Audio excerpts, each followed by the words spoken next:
Yo YouTube, this is my video for yesterday, which was Friday the 13th of September.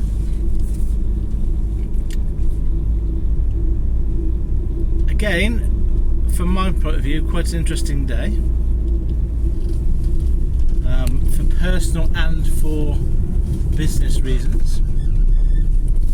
So let me start off by telling you that for the day, the stats.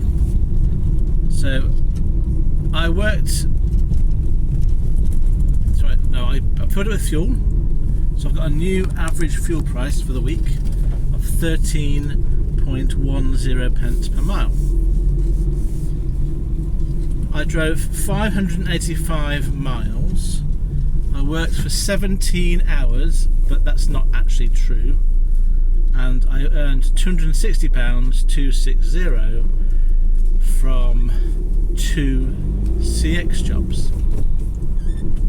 My fuel for the day was £76.64, and therefore I earned after fuel £183. But it wasn't really a proper work day, a full work day. But for the sake of the stats, I've just made it all work, and I'll come to the non-work bit a bit later on. So going back to the morning, I had a job booked in that said it was going from Peterborough to Nottingham, and I had that booked in the afternoon of the Thursday when I was in dialysis, and it was with a company I worked for before. And I recognised the company name, and I thought I recognised the job. I thought I might have done it before because it was Peterborough to Nottingham. I did that recently. And the job itself was 47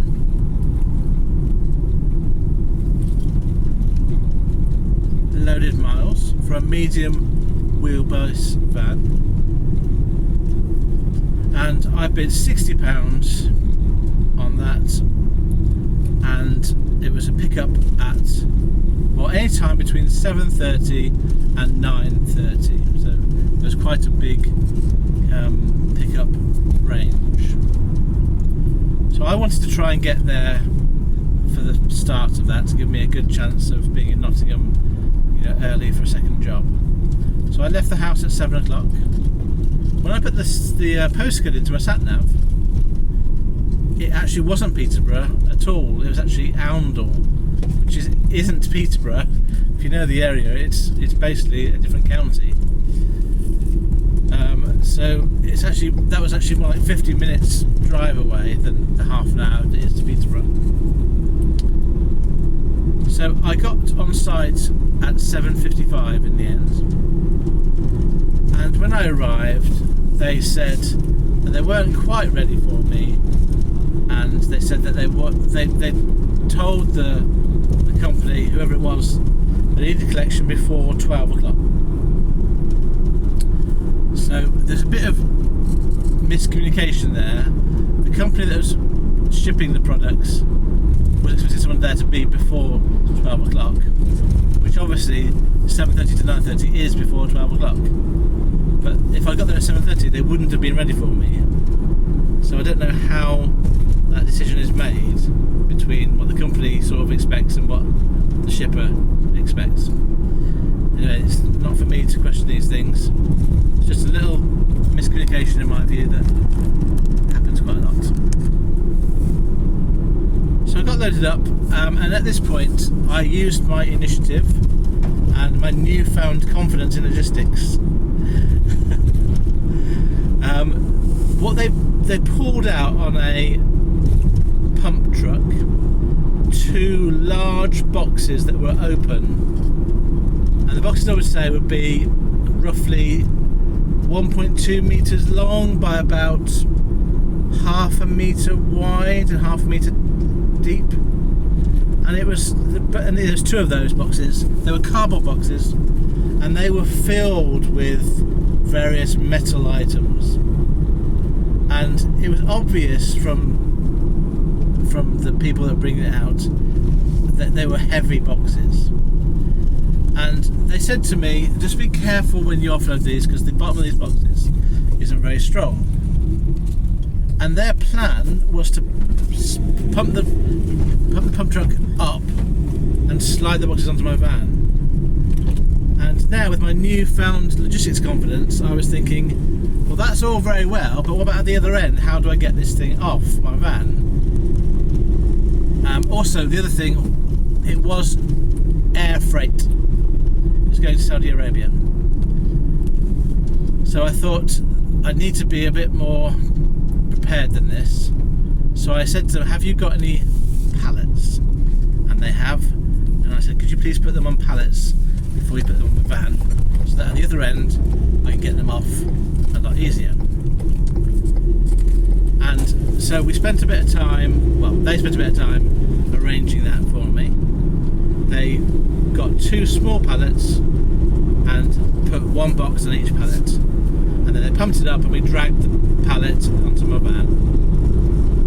I tried to avoid doing too much of the dragging because of my left arm, but I sort of pretended to help, and did help a bit. And in the end, they were put on the back of my van reasonably easily. And I'm so glad that I got them put on pallets, because at the other end,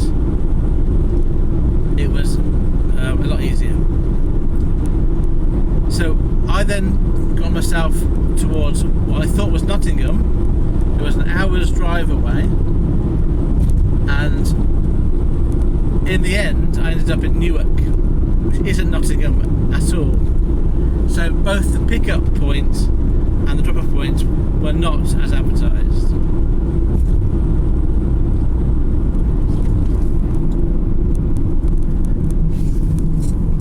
So in the end, I don't know how long that journey was. But I know it was just about an hour and 5 minutes drive, so it's going to be, I suppose, in the region of 40 miles. So when I arrived at the other end, it was a large sort of rundown, sort of like it's almost like it was old hangars that we converted to storage places. So it wasn't purpose built. And it was all a bit grubby and a bit disorganised. There were loads of people on site, but they all pretty much ignored me. But then one guy came over and said, "Can I help you?" And I said, "I've got a delivery for you." And he forklifted them off. But if I was trying to slide off boxes without the forklift, that would have been quite difficult, I think.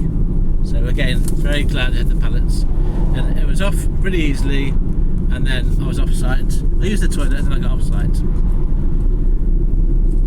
So I was now in Newark, and it was around about 9:40. So I was pretty pleased with myself, because I'd managed to get up early, do this job early, and that'd still be basically the start of the day, ready for a second job. And I was looking around at jobs, going through the jobs that were on the LCX and bidding on some and getting rid of a lot of others. There was quite a lot of jobs in Derby, but I was too far from Derby. There's jobs, mainly I was looking for Lincoln, Nottingham and Sleaford. Was the 3 areas I was looking for jobs from. But a job came up from Chesterfield going to Southampton. And at this point in my narration, I have to tell you about the constraints that I had for today. So this is where it comes into the personal.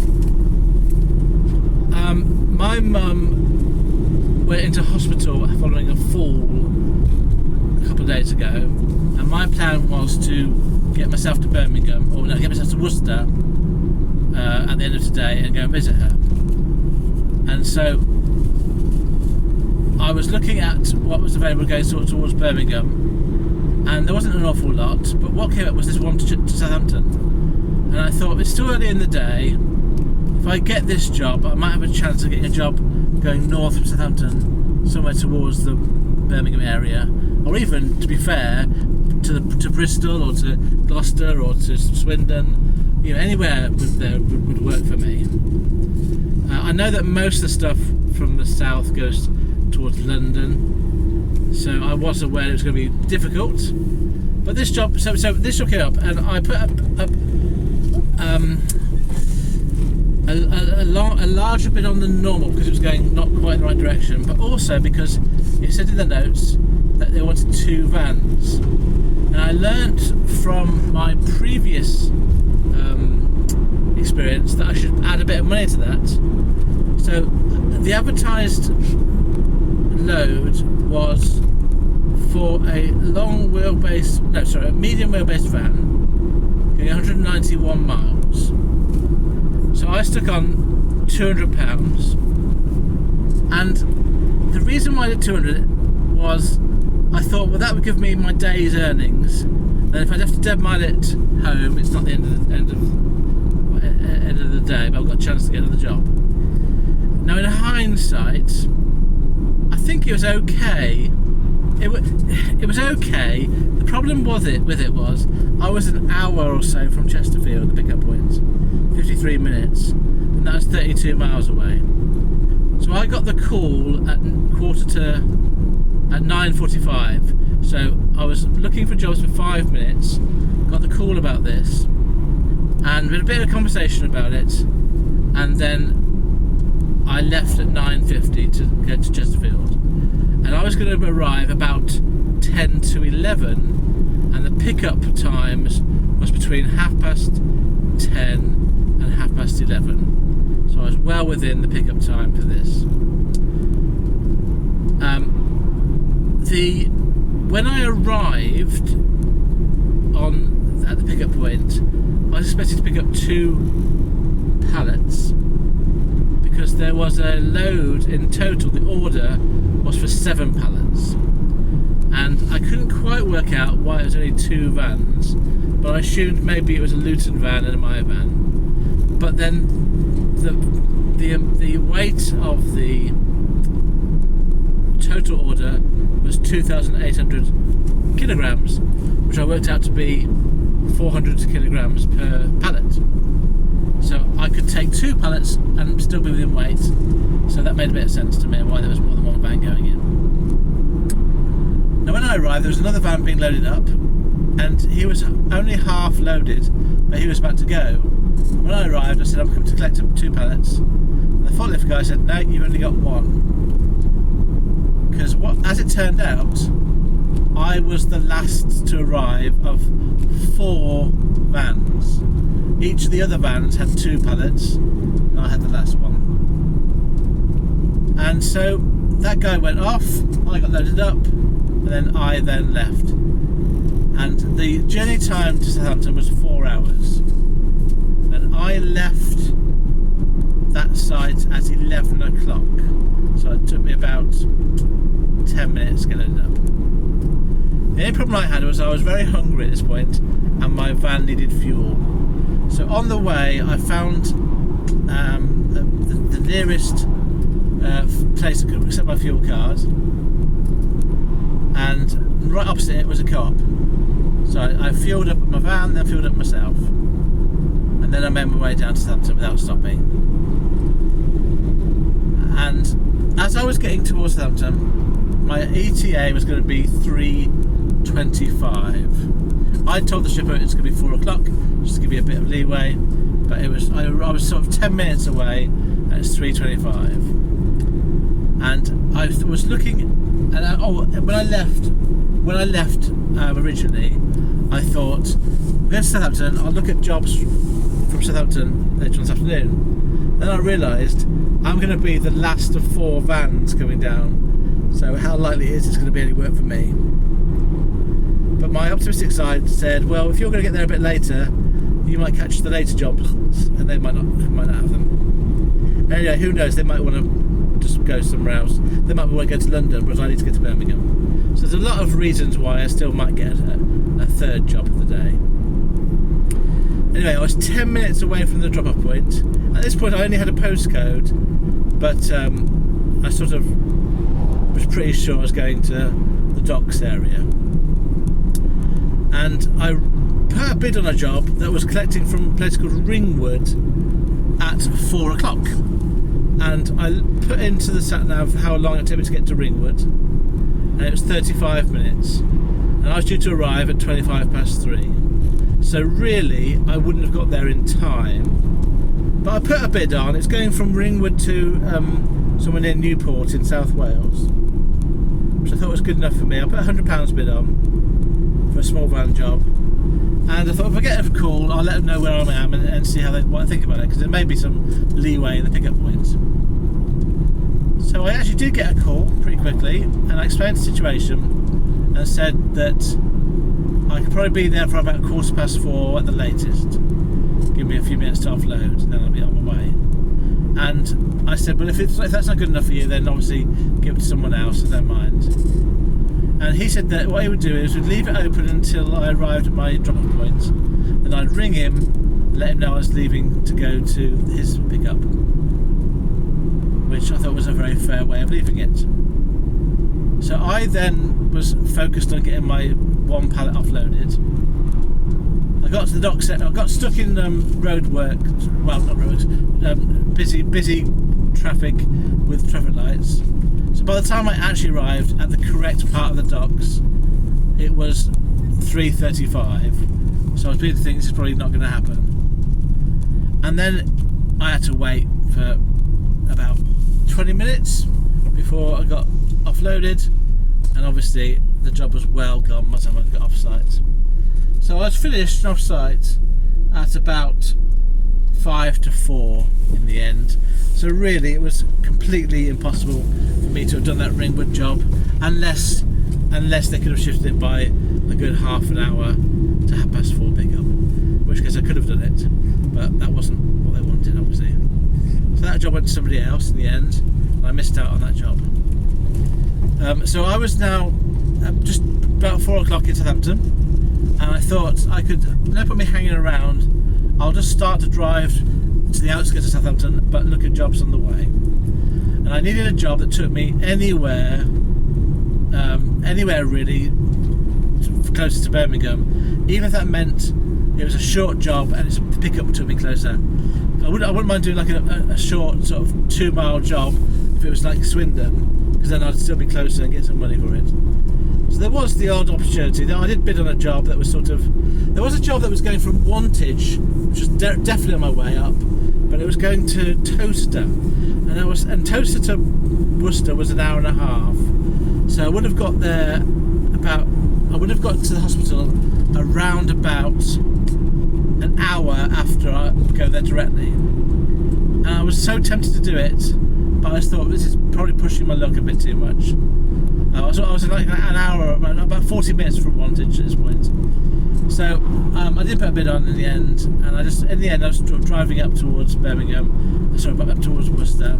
I got closer and closer, and then I was looking for jobs all the way along, but by about by the time I got on the M5, I thought there's no point now, I'll just go straight to that job. So in the end, that was the end of my working day, or so I thought. I went to visit my mum, went to visit my stepdad, and then I made my way home. And I left my stepdad's at about 9 o'clock in the evening, and I was still about 2.5 hours from home. And I thought, I'll have a quick look and see if there's any jobs. There probably won't be. And a job came up, or a job was there from from Walsall, I think it was, to Leicester. Now, Walsall was a bit of a way out, but not a million miles away from where my mum lives. So I stuck a bid on of £60 for a small van job going 43 miles. And I was quite surprised to get offered the job. Now, I want to try and explain the next few moments, because this was quite an emotional, turbulent time for me. And so I want to kind of explain it from my perspective.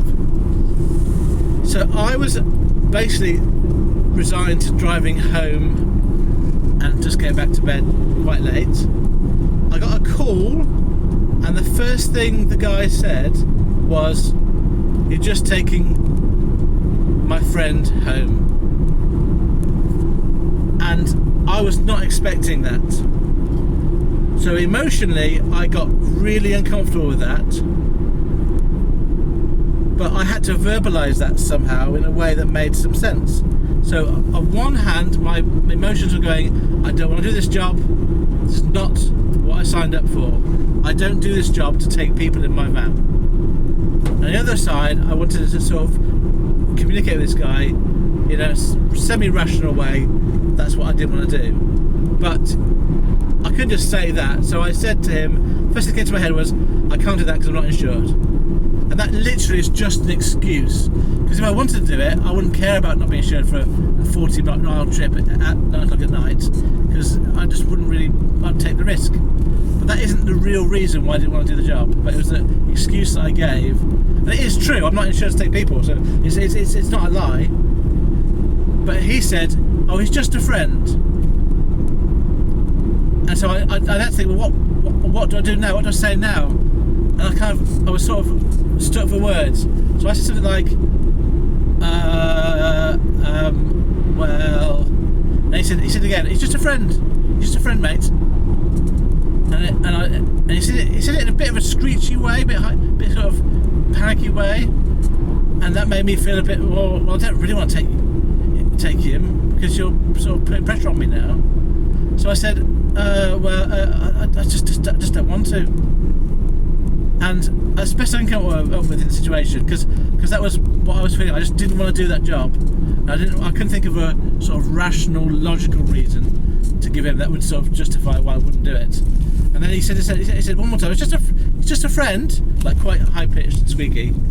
And then he said, oh, fair enough, and then he hung up on me. Well, he didn't say fair enough, but he just said, all right, and then hung up on me.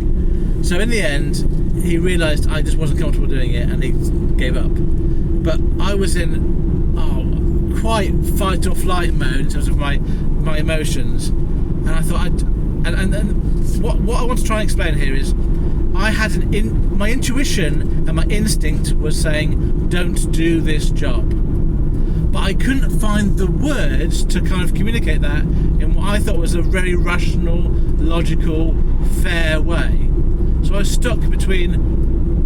I was stuck in between those sort of that dilemma, and in the end, I am so glad I didn't do that job. And this is what I wish I could have said in the moment. So after he put the phone down, I was thinking this: well, he's not my friend. I don't know him, so that's why I don't want to take him. And I was thinking, I don't do this job to have people in my van. That would have been a good hour and a half journey of a stranger in my van that I'd feel obliged to talk to, and I'd feel uncomfortable, and I was just too tired, and for 60 quid it wasn't worth feeling that uncomfortable in my own van. So I'm so pleased in the end that by kind of luck, as it were, he gave up and I didn't take that job on. But it's just, what I find frustrating is being put in that situation ad hoc by somebody when I'm not equipped to emotionally deal with it and then sort of communicate that. Now I hope I've managed to explain in the last 2 or 3 minutes during this video what it was like for me. Obviously you can't say that in the moment to a stranger in the phone. And I don't really see you as being a stranger. You're probably a long-term listener to this video series, as it were, and you kind of know who I am now. So I can tell you, but I couldn't tell him this. So on reflection, so the following day now, I'm looking at it, I'm thinking that was really unfair for him to put that pressure on someone, to not put it in the notes that he's carrying a person, and sort of hide that information, and then put pressure on someone to take a person. He didn't know. It was quite selfish, I thought, from that point of view, that ship's point of view. So that's my genuine view. And my other view is this: I would never. I don't know. Is it just me? I would never expect a courier to take me home after work. I'd either get myself home, get a friend or a family member to take me home, use the bus, use a taxi, or even walk if it's walkable, or drive myself. What is it about some people that they expect they can not do all the things that you do first? Why didn't he take him home if it works for him? I'm a little bit. I don't get that sort of personality. It just isn't someone that I understand. And so anyway, to bring this to a close, that was my experience late last night, and I think I had a lucky escape because I would have hated doing that job, and it wouldn't have been worth 60 quid. Right, so moving on quickly because I'm coming to the end of my journey. Weekly stats, yes. So finally on that day, my figures of 17 hours. Well, obviously, from Southampton back to midnight when I got home, none of that, from 4 o'clock to 12 o'clock, none of that was work. That was all personal stuff. So it wasn't really a working day. It was more half a working day, and the rest of it was me getting home and seeing my mum. So I just thought I'd just put that in as my figures because it was easier. But also, I added on to my weekly figures the one job I did on Tuesday, but I haven't added on the time. So I thought if I include the time for yesterday, which wasn't working, and then that would over account for the time that I've not accounted for on Tuesday.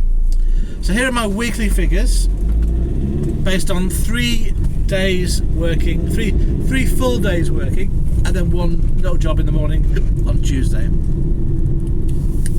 I did a total of 1,253 miles, 1,253. I worked for around about 40 hours, but that's a bit of an estimate, to be honest. I earned £860 gross, 860. I spent £165 and 15 pence on fuel for the week, 165. That means that I earned net of fuel £675. And as a reminder, I'm looking to get around about the 800 mark, ideally 850. So this week was below that target. Including my journey from Southampton to home, my miles for the week, pence per mile that I earned was 48.67 after taking off fuel. My average I earned per day is quite interesting, £203.26 per day, so that's actually not too bad. Bearing in mind, if I was working 5 days a week, that would be definitely work. That'd be my target easily. So I've achieved my 5-day a week target average, but I need to earn a bit more on average per day because I'm doing part-time. And then just as a rough comparison, it was £9.25 per hour that I earned this week after taking into account my business costs, my fixed business costs. Yeah, so is there anything else? No, I think that's everything for Friday.